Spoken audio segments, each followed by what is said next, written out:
When did you realize the bride's mother was jealous of her own daughter's wedding? Call it spidey senses. But when I saw Sheila's mom huddled over the trunk of her car, constantly looking over her shoulder, I knew there was something in that trunk she was hiding. Looking back now, I'm happy I trusted my gut.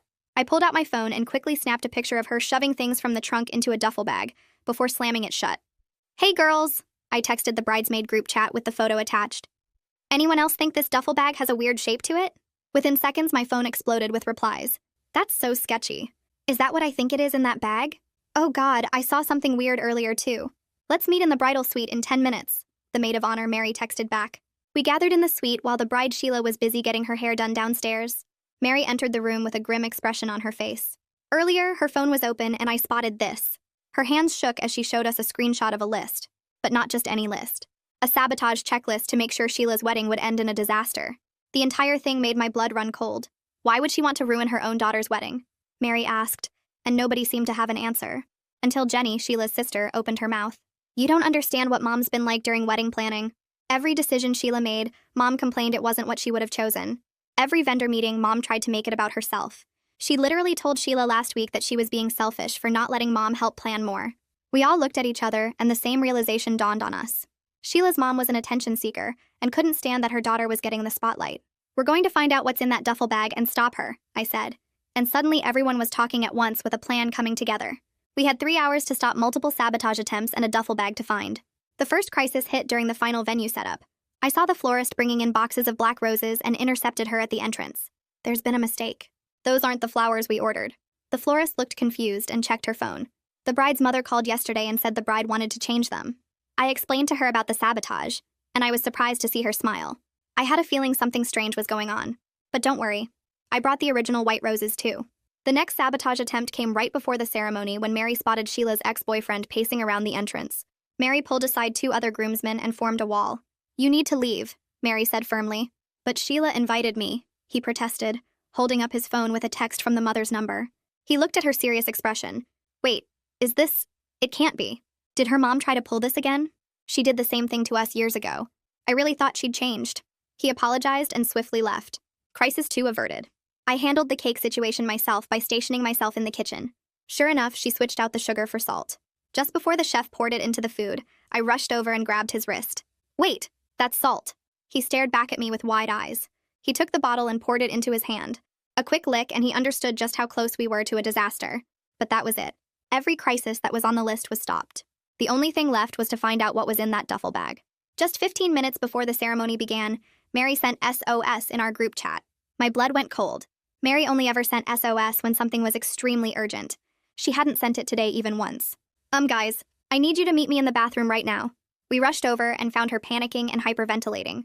I found out what's in the duffel bag, guys. She turned her phone screen towards us, looking like she was trying not to cry. Her phone showed a video Mary had taken from a crack in the doorway. It was worse than any of us could have imagined. After watching it, I grabbed Jenny and sprinted to the hallway immediately. The bride's mom was there, now standing in front of a mirror, wearing a white lace wedding gown that matched Sheila's exactly. That's what was in the duffel bag. And when she pulled out a tiara with a small veil and matching jewelry from the duffel bag, we couldn't take it anymore. We burst into the door. What do you think you're doing? Jenny hissed. I'm joining my daughter for her special moment, she said with a sick smile. Someone needs to share the spotlight with her. We're not going to let you do that, Jenny said, blocking the door. The mother viciously grabbed Jenny's hair and pushed her out of the way, walking straight for the side entrance. Oh, no, you don't! I screamed, yanking the tiara from her hair. You little beach, she screeched back. Mary pulled out her phone showing the sabotage checklist. We know everything. The flowers, the X, the cake, all of it.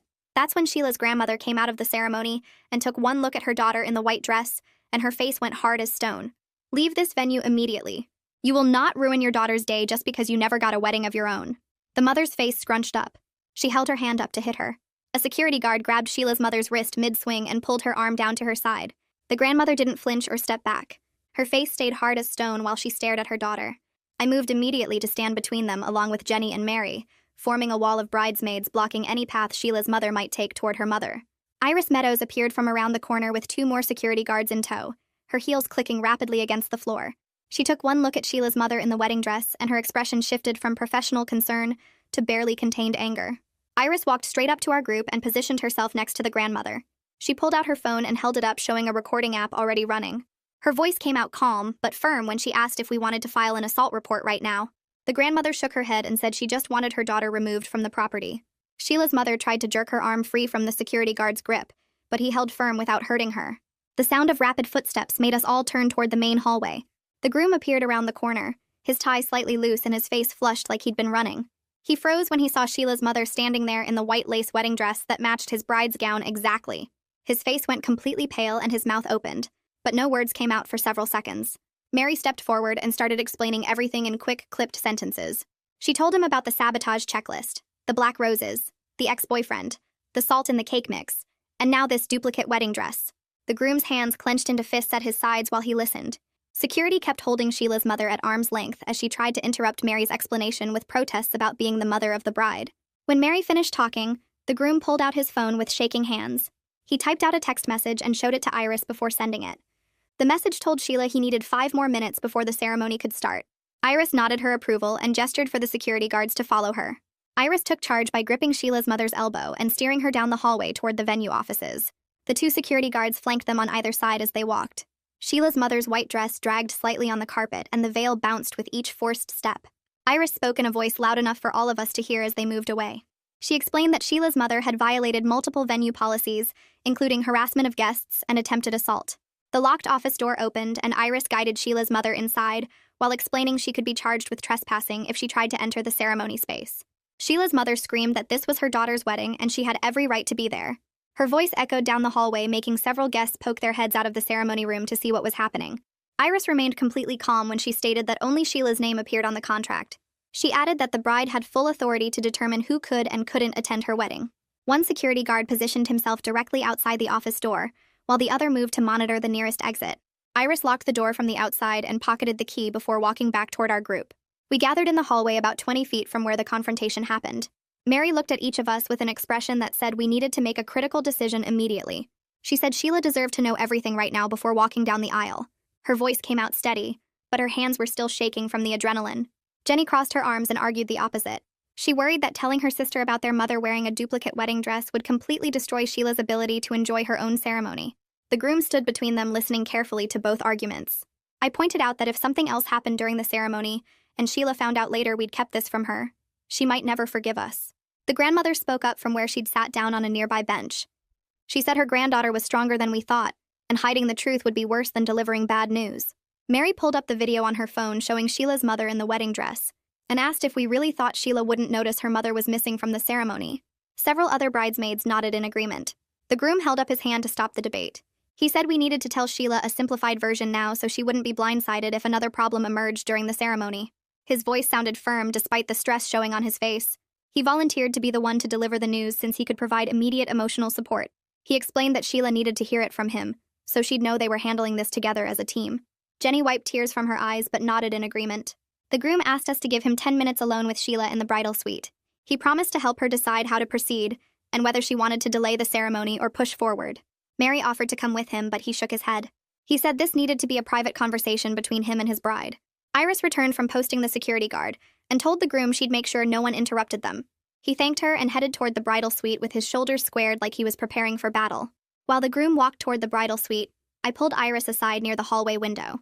I asked about additional security measures for the ceremony itself, now that we knew Sheila's mother was willing to get physical. Iris pulled out her phone and opened a venue map showing all the entrances and exits. She pointed to each one while explaining her plan. 2 guards would monitor the main entrance where guests entered. Another guard would stay posted outside the locked office where Sheila's mother was contained. A 4th guard would patrol the exterior perimeter in case Sheila's mother somehow escaped and tried to enter through an outside door. Iris handed me a business card with her direct cell number written on the back. She told me to call or text immediately if I spotted any suspicious activity during the ceremony. I asked what would happen if Sheila's mother tried to force her way into the ceremony space. Iris said the guards had instructions to physically remove her from the property and call the police if necessary. She added that she'd already documented everything with photos and witness statements in case legal action became necessary later. Valerie Singh approached me while I was still talking with Iris. The photographer had her camera hanging around her neck and a concerned expression on her face. She said she'd overheard parts of the confrontation and wanted to know if she should document the duplicate wedding dress as evidence. I felt a wave of relief that someone else was thinking practically about documentation. I told her that was smart thinking and asked her to photograph everything, including the tiara, veil, and all the contents of the duffel bag. Valerie said she'd already taken a few shots during the confrontation but wanted permission before doing a full evidence session. Iris immediately agreed and offered to escort Valerie to the locked office where the dress and accessories were stored. She unlocked the door carefully while the security guard kept watch. Valerie stepped inside and started photographing the wedding dress from multiple angles. She captured close-ups of the lace pattern, the exact style of the neckline, and the way the veil attached to the tiara. I watched through the doorway as she photographed the empty duffel bag and the jewelry Sheila's mother had planned to wear. Valerie worked quickly and professionally, treating it like a crime scene photo session. The grandmother sat heavily on the hallway bench and gestured for Jenny and me to join her. We sat on either side while she stared at the carpet for a long moment. Her hands were folded in her lap, and her face looked tired in a way that went beyond just today's events. She admitted she'd watched her daughter's jealousy-poisoned family events for 30 years. Her voice came out quiet but steady as she explained the history. Sheila's mother never had a real wedding herself after a quick courthouse marriage that ended in divorce within 2 years. The grandmother said Sheila's mother spent the next 3 decades living vicariously through other people's celebrations. She'd tried to take over Jenny's high school graduation party and her college graduation dinner. She'd attempted to plan the grandmother's birthday parties without asking what she actually wanted. Every family event became a battle over control and attention. The grandmother explained that Sheila's mother's behavior had gotten worse as Sheila's wedding approached. She'd called the grandmother multiple times crying about how Sheila was being selfish and ungrateful. She'd sent long text messages listing everything she'd sacrificed as a mother. The grandmother said she'd tried setting boundaries, but Sheila's mother always found ways around them. Mary's phone buzzed and she pulled it out to check the notification. Her eyes widened and she held up the screen to show us new text messages. Sheila's mother was sending messages to distant relatives claiming we'd physically attacked her and dragged her away from her daughter's wedding. The messages painted Sheila's mother as a victim who just wanted to support Sheila on her special day. Mary scrolled through multiple texts showing Sheila's mother was working through her entire contact list. Several relatives had already responded with shocked reactions and questions about what really happened. Mary quickly took screenshots of every message while they were still coming in. I pulled out my own phone and forwarded everything to Iris as additional documentation of the harassment pattern. Jenny started composing a group message to family members explaining the actual situation. She wrote that her mother had attempted to wear a wedding dress to the ceremony and had tried to assault their grandmother when confronted. Mary added photos of the duplicate dress to the message as proof.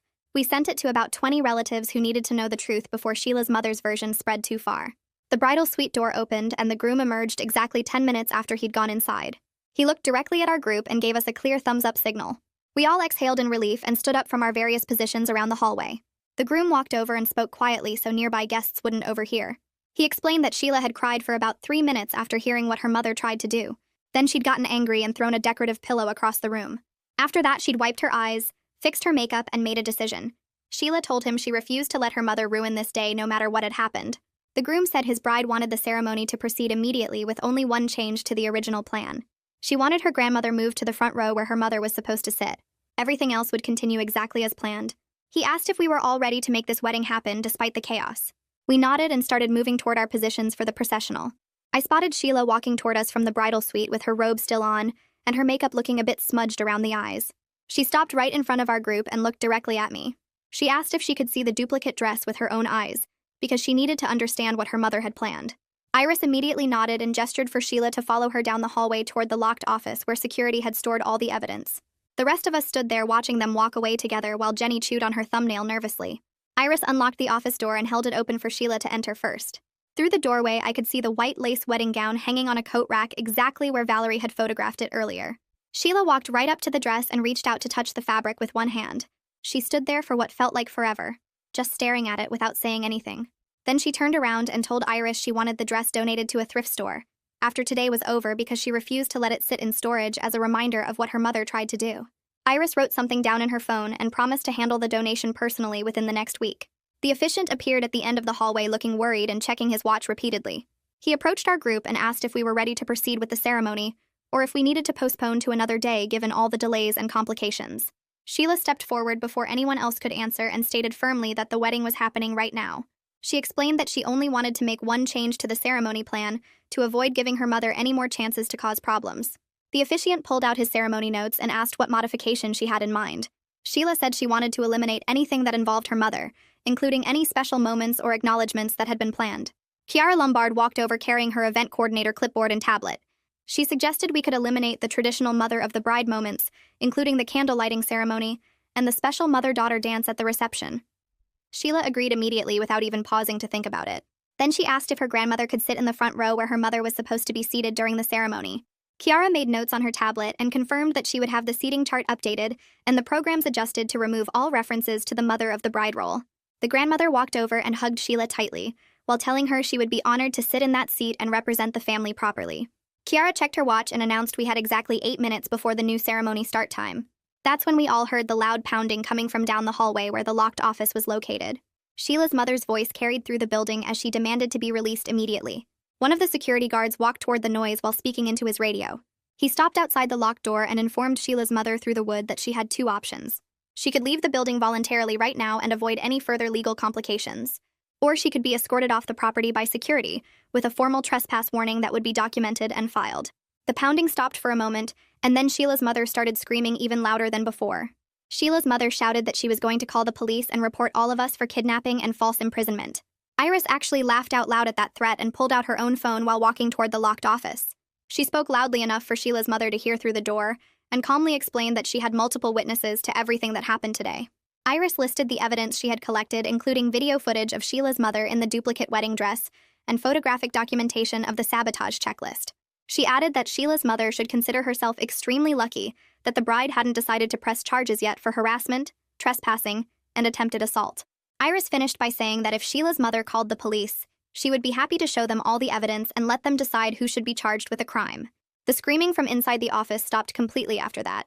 Mary grabbed my arm and said we needed to do a final check of the ceremony space to make sure everything was secure. The other bridesmaids and I rushed into the main ceremony room and started walking through each row of chairs. We checked faces and looked for anyone who seemed out of place or suspicious. Near the back of the room, I spotted 2 women, who I recognized as Sheila's mother's friends from some family photos Jenny had shown us earlier. I walked up to them with my best polite smile and explained that there had been a seating error. I told them they needed to move to the reception-only guest section since they weren't on the official ceremony attendance list. One of them started to argue, but Mary appeared beside me and showed them something on her phone. They both stood up immediately and walked toward the exit without another word. Mary later told me she had shown them a photo of Sheila's mother being escorted away by security. Mary's phone buzzed with multiple notifications all at once. She looked at the screen and her face went pale. She held up her phone to show me a mass text message that Sheila's mother had somehow managed to send to the entire guest list about 5 minutes ago. The message claimed the wedding was canceled due to a family emergency and everyone should go home. Mary and I looked at each other and then sprinted toward where the DJ was setting up his equipment. We explained the situation and asked him to make an immediate announcement. The DJ grabbed his microphone and told all the guests that the ceremony was proceeding exactly as planned. He said they should ignore any contradictory messages they may have received and stay in their seats because the bride would be walking down the aisle in just a few minutes. Several guests pulled out their phones looking confused, but they all stayed seated. Jenny ran up to us holding her phone and breathing hard. She said she had just done a quick check of social media and found that Sheila's mother had posted on all her personal accounts. The post claimed that Sheila was making a terrible mistake, and the groom was hiding something serious. Jenny showed us the screenshots she had already taken of every post. I pulled out my phone and added the screenshots to our growing evidence folder that we had been building all day. Jenny reported each post for harassment and blocked her mother's accounts on every platform. Mary suggested we should also document the exact timestamps of each post to show the pattern of harassment continuing even after Sheila's mother was removed from the venue. I checked my watch and realized we only had 3 minutes left before the processional was supposed to start. I positioned myself near the side entrance that Sheila's mother had originally tried to use when she was wearing the duplicate wedding dress. The security guard who was stationed there gave me a nod and held up his walkie-talkie. He explained that he was connected to the entire security team who were monitoring all the building exits. He said they would alert everyone immediately if Sheila's mother tried to approach the venue again from any direction. I thanked him and kept my eyes on the door while my heart pounded in my chest. The grandmother walked slowly toward the front of the ceremony space, wearing a subtle smile on her face. Several older relatives turned in their seats and started whispering to each other when they saw her heading for the front row. One aunt leaned over and asked loudly why she was sitting in the mother's spot instead of her usual seat. The grandmother sat down gracefully and stated that she was honored to represent the family today. Her tone made it absolutely clear that she wasn't going to provide any further explanation or entertain any more questions about the seating arrangement. The relatives exchanged glances but turned back around to face the altar without saying anything else. The music started with a soft piano melody that filled the ceremony space. The groomsmen began walking down the aisle in pairs, moving slightly faster than they did during rehearsal yesterday. I watched from my position near the side entrance as each pair reached the front and took their places. The groom stood at the altar, adjusting his tie 3 times in 10 seconds. His eyes kept darting toward the bridal suite entrance like he expected something to go wrong at any moment. I checked my phone one more time to make sure Sheila's mother hadn't somehow sent another mass text to the guests. Nothing new appeared on the screen, so I tucked it back into the small pocket hidden in my bridesmaid dress. The coordinator gave me a small nod, indicating it was my turn to walk. I picked up my bouquet and started down the aisle at the practiced pace. My eyes scanned every face in the seated rows looking for anyone who might be working with Sheila's mother. The guests all looked happy and relaxed with no sign they knew about the duplicate wedding dress or the sabotage checklist. An older woman in the third row smiled at me, and I forced myself to smile back. My stomach felt tight with worry, but I kept my face calm. I reached the altar and took my position on the left side. From this spot, I had a clear view of the main entrance and the side door where we stopped Sheila's mother earlier. Mary started her walk down the aisle next, carrying her bouquet in her left hand. Her right hand stayed pressed against the side of her dress where I knew she had tucked her phone. She walked slowly and deliberately, scanning the room just like I had done. When she reached the altar, she positioned herself at the front of the bridesmaid line. Her angle gave her a perfect view of both entrance points and the hallway leading to the locked office where security was keeping watch. The music shifted to a different melody, and everyone in the room stood up and turned toward the back. Sheila appeared at the entrance with her father holding her arm. Even from this distance, I could see her eyes looked slightly red and puffy under the professional makeup, but her chin stayed up and her shoulders were straight. She wore the white lace gown that matched the one Sheila's mother tried to wear, and it looked absolutely perfect on her. The guests made small gasping sounds, and several people pulled out their phones to take pictures. The photographer moved quickly to capture Sheila's first step down the aisle. Her father walked beside her at a steady pace, and I saw him squeeze her hand gently. They made it about halfway down the aisle when a muffled shouting sound came from somewhere deep in the building. It sounded like Sheila's mother screaming words I couldn't make out clearly. The band immediately increased their volume, drowning out the distant noise. The guests didn't seem to notice anything wrong as they watched Sheila continue her walk toward the altar. My hands gripped my bouquet tighter, and I saw Mary's fingers twitch toward her phone. Sheila's face stayed calm and focused on the groom waiting for her at the front. The shouting faded away as she took the final steps. The groom reached out and took both of Sheila's hands in his when she arrived at the altar. He leaned in close and whispered something I couldn't hear. Whatever he said made her smile genuinely for the first time since I saw her in the bridal suite. The guests sat back down and the room went quiet except for a few people sniffling. The officiant stepped forward and began speaking about how love perseveres through all challenges. His words felt perfectly timed given everything that happened in the last hour. My phone buzzed against my leg, and I carefully shifted my bouquet to pull it out just enough to read the screen. The text from Iris said Sheila's mother attempted to push past security at the main entrance, and they were now escorting her completely off the property. I caught Mary's eye and gave a small nod. She passed the signal to Jenny, who let out a tiny breath of relief. The immediate threat was gone from the building. The officiant continued with the opening remarks while I went back to watching every entrance and exit like a security guard on high alert. A few guests in the middle rows kept glancing at me with curious expressions. They probably thought I was just a really attentive bridesmaid, instead of someone actively protecting the ceremony from sabotage. The ceremony moved through traditional readings and the exchange of intentions. I kept my eyes moving between the doors and the couple at the altar. My feet started to hurt from standing so still in heels, but I didn't dare shift my weight or relax my guard. The officiant reached the part where he asked if anyone objected to the marriage. The room went completely silent for 3 long seconds. I held my breath, waiting for Sheila's mother to somehow burst through a door or window. Mary's hand moved closer to her phone. Jenny's shoulders tensed. The silence stretched, and then the officiant continued speaking. Sheila's shoulders dropped slightly, and I saw her take a deeper breath. The moment passed without disaster. The groom started his vows, and his voice stayed steady and clear. He talked about choosing your family and standing together against any obstacle that tries to come between you. Several guests pulled tissues from their purses and dabbed at their eyes. Sheila squeezed his hand so tight her knuckles turned white. I realized he was carefully acknowledging what happened today, without actually telling 200 people about the sabotage attempts and the duplicate wedding dress. His words let Sheila know he understood and supported her while keeping the ceremony focused on their commitment instead of the drama. Sheila stepped forward when the officiant nodded at her, and she pulled out a small card from inside her bouquet. Her hands shook slightly as she unfolded it and looked at the groom with tears already forming in her eyes. She started reading her vows in a voice that was soft but clear enough for everyone in the room to hear. She talked about choosing to build a life with someone who sees you as an equal partner instead of someone who needs to be controlled or changed. She mentioned trust and how important it is to surround yourself with people who actually want you to be happy instead of people who try to make everything about themselves. Her voice broke a little on that last part, and I saw Jenny pull a tissue from somewhere in her dress and dab at her eyes. The groom squeezed Sheila's hands and smiled at her in a way that made it clear he understood exactly what she was really saying, without her having to spell it out for 200 guests. Sheila finished her vows by promising to always choose their partnership over any outside pressure or drama that tries to come between them. Several people in the audience sniffled and reached for tissues while I kept my eyes moving between the ceremony and the doors. The officiant announced the ring exchange, and the best man stepped forward with the rings on a small pillow. The groom took Sheila's ring first and slid it onto her finger slowly, while saying the traditional words about love and commitment. Sheila took his ring and did the same thing while Valerie moved around them, taking close-up photos of their hands. I watched the photographer zoom in on their fingers and the rings, and I had this weird thought about how those same hands were yanking a tiara off someone's head and pushing people out of the way just 25 minutes ago. Nobody looking at these beautiful photos later would ever know about the chaos that happened right before this moment. Sheila held herself together with so much grace that I felt proud to know her, and also kind of amazed that she wasn't falling apart. Most people would be a complete mess after finding out their mother tried to sabotage their wedding and wear a duplicate dress to steal the spotlight. But Sheila just kept smiling at her groom and focusing on the commitment they were making to each other. My phone buzzed against my leg, and I carefully shifted my bouquet to check the screen without being obvious about it. The text from Iris said Sheila's mother left the property in her car about 3 minutes ago, and security filmed her driving away. They got her license plate number documented in case we need it for a restraining order later. I caught Mary's eye and gave her a tiny nod to let her know the threat was completely gone now. She passed the signal to Jenny, who let out a breath I could see even from several feet away.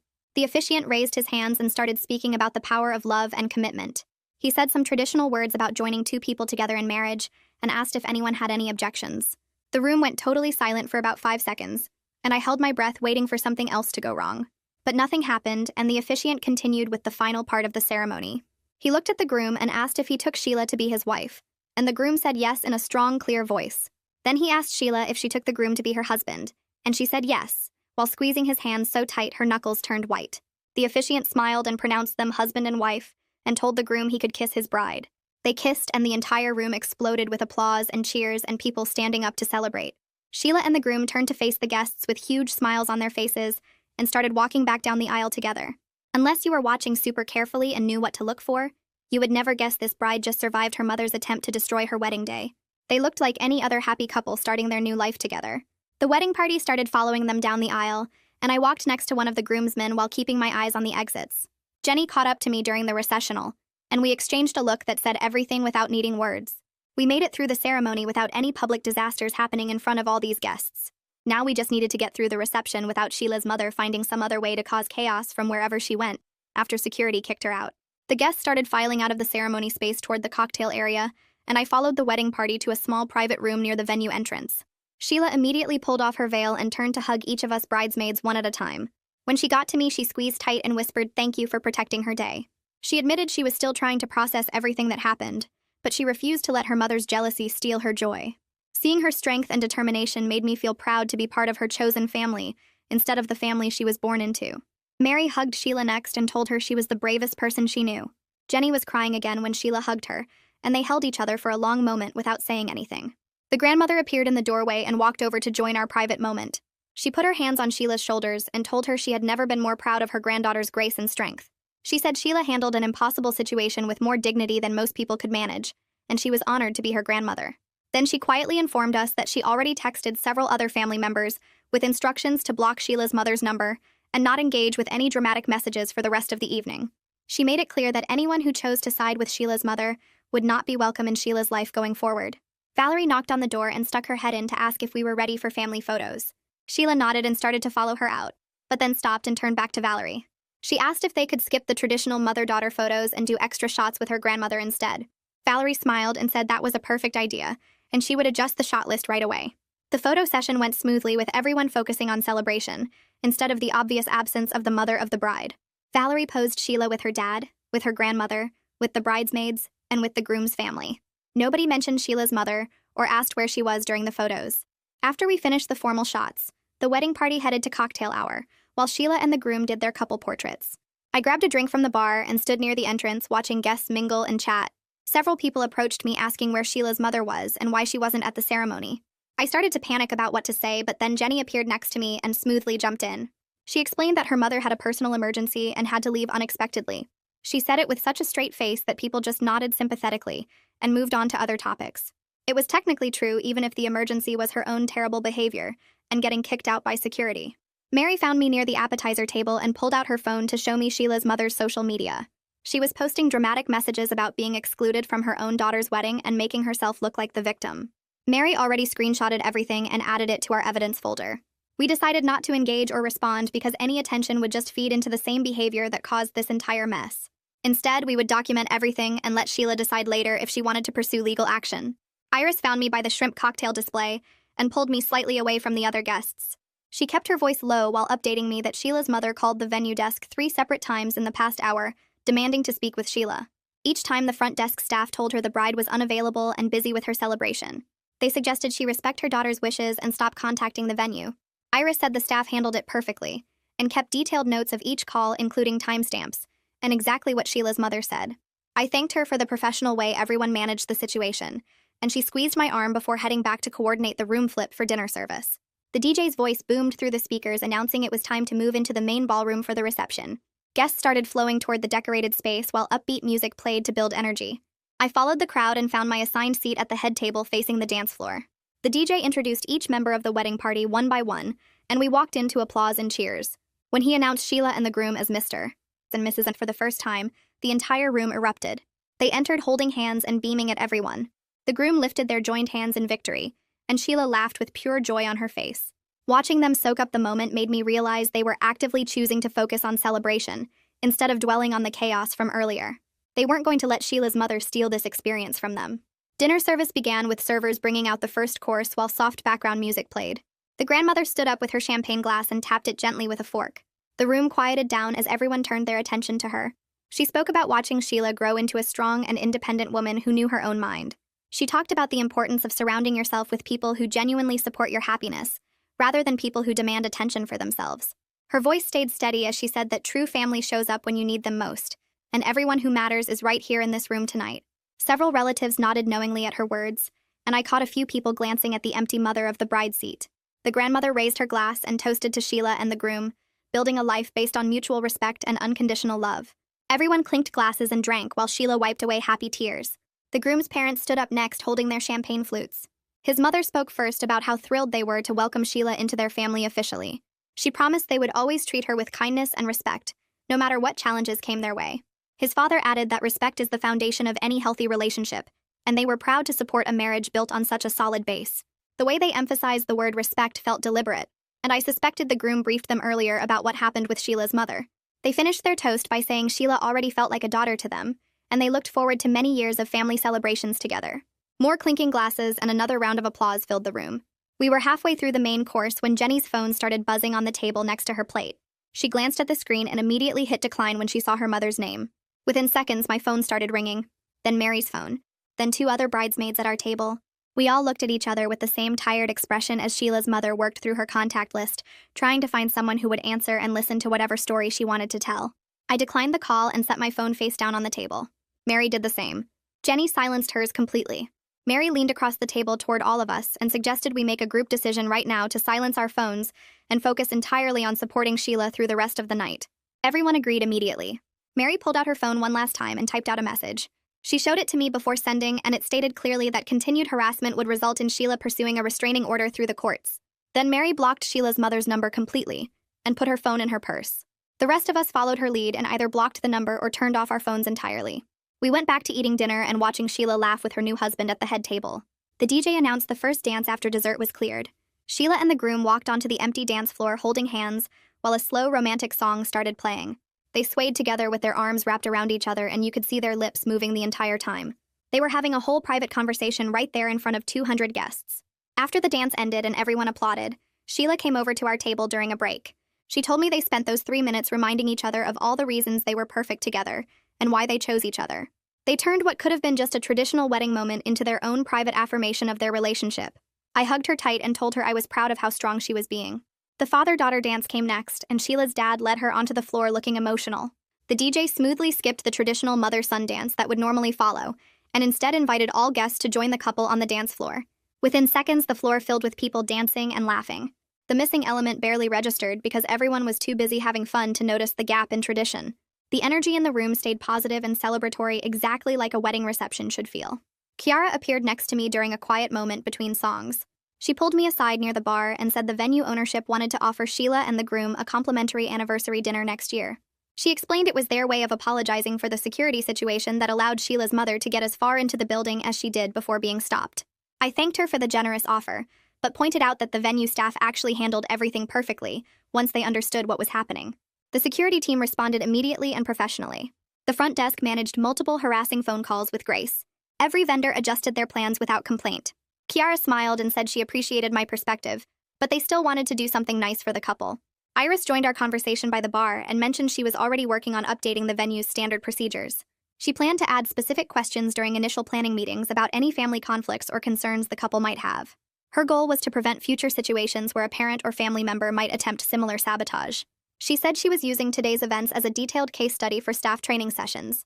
Every team member would learn the warning signs to watch for and the proper protocols for handling family drama that escalates beyond normal wedding stress. I told her that sounded like a smart approach, and other couples would probably benefit from those proactive conversations. The cake cutting happened about 30 minutes later, and I found myself standing near the dessert table watching Sheila and the groom pose for photos with the knife. I realized I was still scanning the room for threats even though Sheila's mother was gone, and every crisis on her list had been stopped. The DJ announced the cake cutting, and guests gathered around with phones raised to capture the moment. Sheila picked up a small piece of cake on her fork and gently placed it in the groom's mouth, while he smiled and did the same for her. No smashing, no mess, just two people treating each other with respect. Something about that simple moment felt like a victory after everything we'd been through today. The crowd clapped and cheered as they kissed with frosting on their lips. The bouquet toss came next, and all the single women gathered on the dance floor, while Sheila stood at the front with her back turned. Before she threw it, she turned around and made direct eye contact with each of us bridesmaids. Her eyes were still a little red from crying earlier, but she was smiling for real now.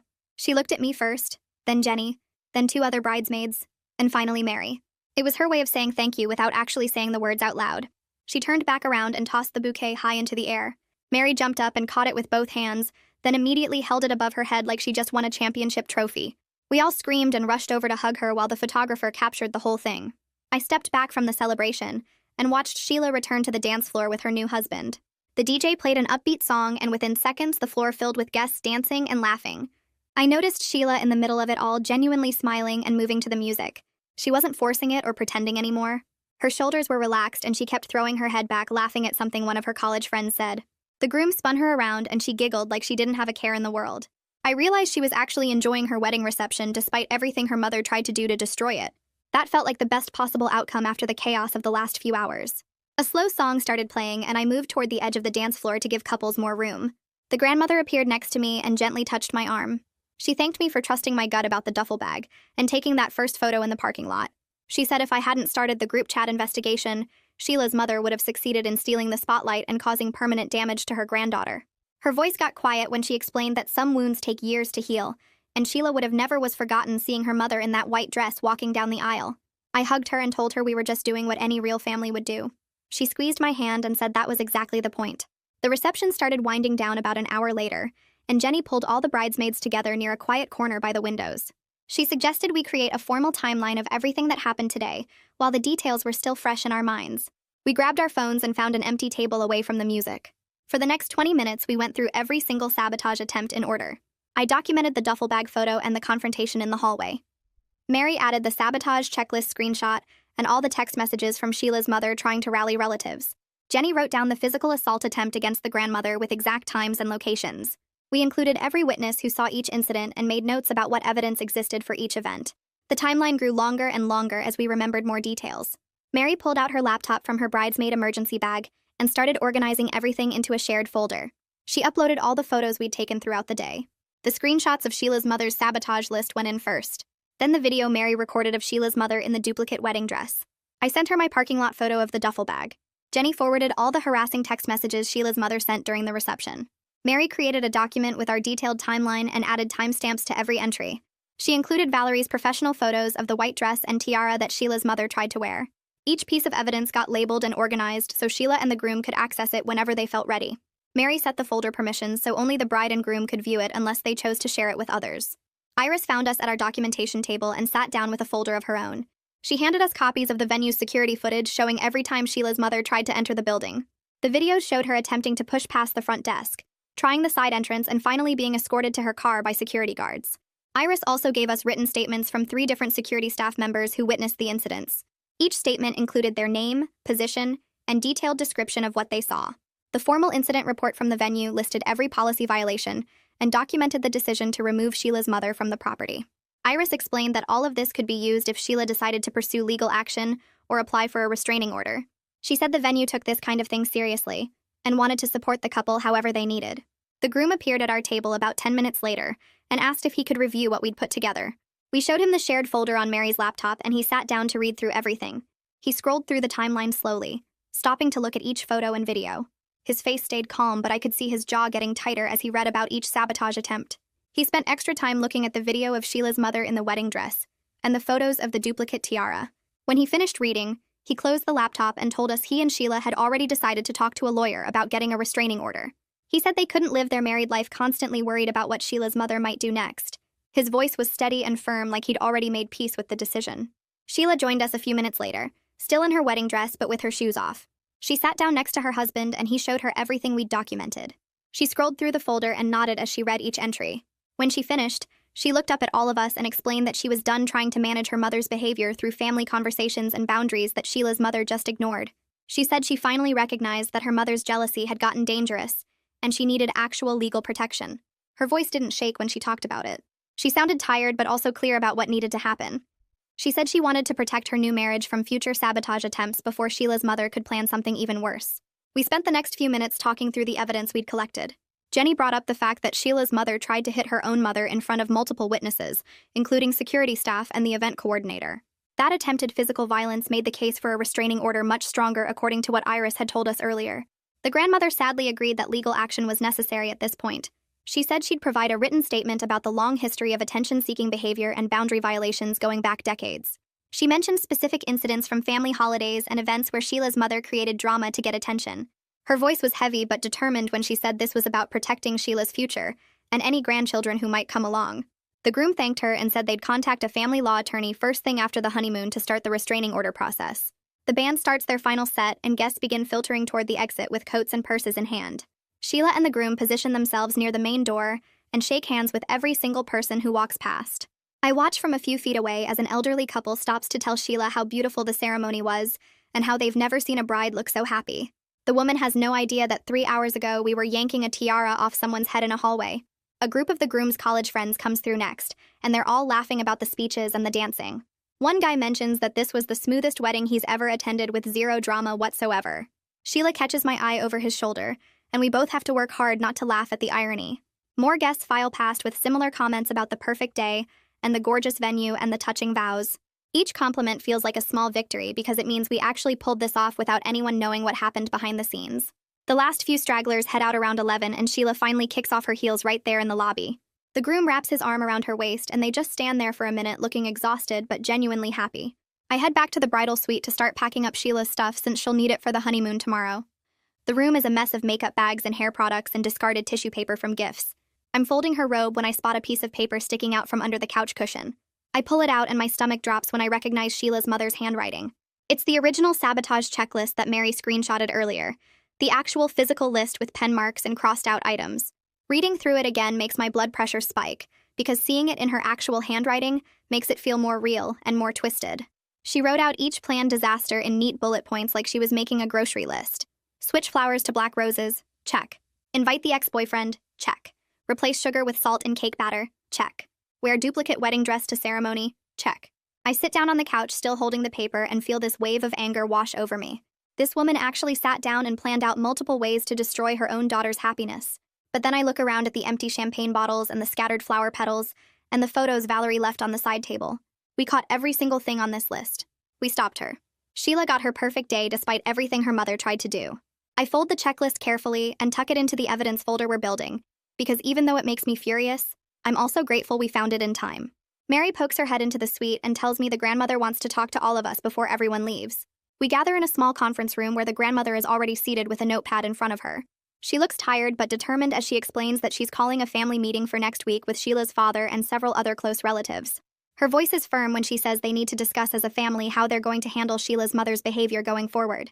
She makes it crystal clear that anyone who tries to make excuses for the sabotage or downplay what happened today will not be welcome in Sheila's life anymore. Several relatives who are still at the venue immediately speak up to say they support whatever boundaries Sheila wants to set. Sheila's father nods and says he should have stepped in years ago when Sheila's mother's jealousy first started affecting family events. The grandmother writes down names of people who will attend the meeting and people who will be providing written statements about Sheila's mother's history of attention-seeking behavior. She mentions specific incidents from past holidays and birthdays where Sheila's mother created drama to get attention. The meeting only lasts 15 minutes, but it feels significant because the family is finally acknowledging the pattern, instead of pretending everything is fine. We head back outside where Sheila and the groom are loading gifts into their car to take to the honeymoon suite. Most of the vendors have packed up and left, and the parking lot is nearly empty now. Sheila sees me walking over and breaks away from the car to meet me halfway. She pulls me aside near the garden entrance where it's quiet and private. Her voice is steady, but emotional when she tells me that today taught her who her real family is. She says it's the people who showed up to protect her, rather than the person who gave birth to her. I feel my throat get tight because I know how much it costs her to say that out loud. We hug for a long time and I can feel her shaking a little bit even though she's trying to hold it together.